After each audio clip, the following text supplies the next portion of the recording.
Hi, Tom here with another Circle Line Art School video, how to draw a leaf. The first step is to draw a dot where the veins of the leaf meet, and then from this dot to draw each of the 5 veins that this leaf has, looking at the angle of each of the veins, sort of measuring it across with my eye from the actual angles that I can see in the leaf. The next step is to look and sort of read across where each of these lines should stop. So because I'm trying to draw the leaves the same size as the actual leaf, to make a realistic copy of the same size, then I can literally read the lines across. Once I have this structure more or less in place, then the next step is to try and find the outline of the leaf, looking carefully at the shapes that I can see, perhaps not really thinking about it as a leaf, just thinking about it as shapes. Which one's higher than another one? Which one is closer or further away, and how one sort of pointy bit of the leaf relates to another point in the leaf. So trying to make connections in what I see. So at this stage it's really about mapping out the shapes that you see and questioning at all times what you see, not taking for granted that, we all sort of know what a leaf looks like, but when you look at a particular leaf you see all sorts of differences which are unexpected, and they develop over the time of the drawing. The alternative, I guess, is to just draw around the leaf. Oftentimes, if you draw around an object, it's not really the same shape as when you perceive it and you look at the object.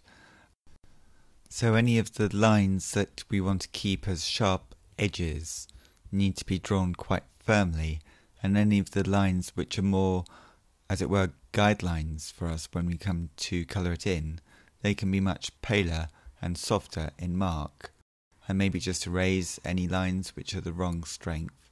And then the next step will be to put some colour on, and for this drawing I'm going to use some watercolours. So over the years I've collected quite a few watercolours, and this old tin that I'm going to use has got a lot of colours as pans, so they're not the tubes, they're the solid colours that you just mix with your brush to dilute them to create the watercolour, and then you use the lid of the tin to mix the colours as a palette. And then I'm just going to do a quick test piece here just to see that I've got the right range of colours before I start the actual drawing.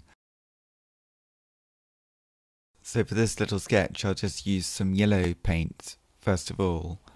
I tend to use a palette which has been quite well used before, so something like yellow I just need to clean it out a little bit. But I find it very useful to have a palette which has colours which are pre-mixed from other paintings, because then you have the pans of watercolour that you can use, but you also have the traces of other colours that I've mixed for different paintings, different recent paintings. So the first step in this little sketch is just to paint some yellow, and then while the paint is still wet on the paper, to add a little bit of a darker crimson red to this. And the crimson red hasn't got much water in it because I've just painted the paper yellow, and therefore that yellow paint has got water in it. So I don't really want to mix any more water and put that on top, otherwise it'll spread too quickly and too fast. You'll need to just check and see what the paper that you're using, how quickly the watercolour reacts to the paper that you're using. But the paper that I've got is quite good quality watercolour paper. It's quite thick and heavy paper, which means that the water in the watercolour will soak in quite quickly and it will stay damp, meaning that the watercolour can move around a little bit, as you can see in this little test piece that I'm doing. So with drawing I tend to use just a 4B or a 6B pencil, and with watercolour I tend to use just a size 8 brush which has a round barrel with a point, and I find that you just get used to using just a few tools, and then you can get used to really what exactly that they can do. So this brush, for example, can do quite a nice flat wash, it can do a straight line, it can do blending, and it can sort of do dry brush, which is where you get the sort of dotty effect on something which is slightly drier. So it's quite a versatile brush, and I think my best advice would be just to get used to what materials that you have and try and push them around and really find out what they can do. And if you're really stuck and you've got a brush that really doesn't work, well then it's probably time to go out and get another brush. I tend to find that synthetic brushes work very well for watercolour.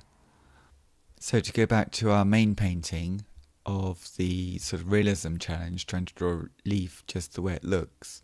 It's odd, but I would suggest that you don't paint the colours that you see directly. You try to look for a colour that's underneath the colours that are there. So this leaf, clearly isn't white, so I'm not going to use any white in the watercolour paper. I'm just going to use translucent colours that you can see through. And I'll start with a yellow, because this sort of slight yellow that I'm putting on is a colour that's behind all of the oranges and reds, the autumnal colours that are within the leaf. So if I put that on first, then I know that that's quite a good ground in which to base other colours on top of. So it's going in the right direction, but it's not exactly what we want.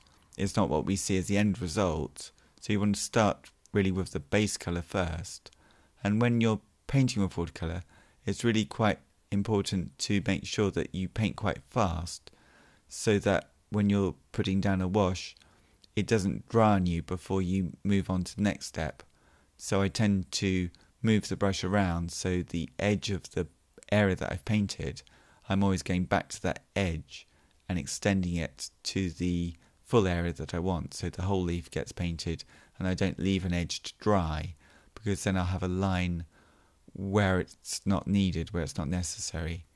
And then once you've got a wash of a colour, before it's dry, when it's still slightly damp, you can place some more paint on top of it, and then that new paint will dilute to some extent and will blend or bleed into the wash that you had before. And the watercolour in a way will make its own marks, so you can just place the paint on and the watercolour will move by itself.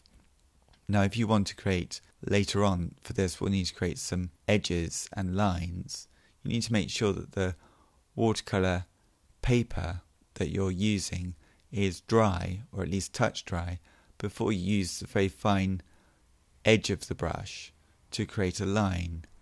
Now to create a line I would suggest not using a tiny brush, using a reasonable size brush, otherwise you'll run out of paint sort of halfway down the line. So if you've got a brush which can hold a reasonable amount of watercolour paint, but then it's got a nice point, then you can just sort of glide the point along the paper and you'll create a fine line. But of course the actual paper that you're painting on needs to be dry, otherwise this fine line will bleed out. So some of the areas in this leaf, they need to bleed out, so the darker reds need to bleed into the orange, but some of the lines and the sort of dotty like things, which are the details that happen towards the end of the picture, they don't want to bleed at all.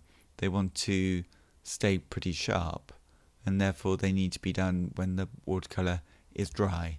So a lot of the technique of watercolour is about the timing of it. And although I can suggest some things here and you can see the way that I'm doing it on this one, you'll just have to find out for yourself, because it will depend an awful lot on the type of paper that you're using, and you'll just have to get used to how long the paper that you have will take to dry, how long the paper that you have will stay wet, how strong the colours that you have. You just want to do the closest equivalent that you can manage in a picture like this.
if the autumnal colours of the leaf are still wet and then we put a shadow on, it will sort of merge between two. So I'd like to keep the shadow quite separate, so I just let the watercolour dry for a moment. And then when I place the shadow on, you can use a soft grey or a Payne's grey, works very well for a shadow.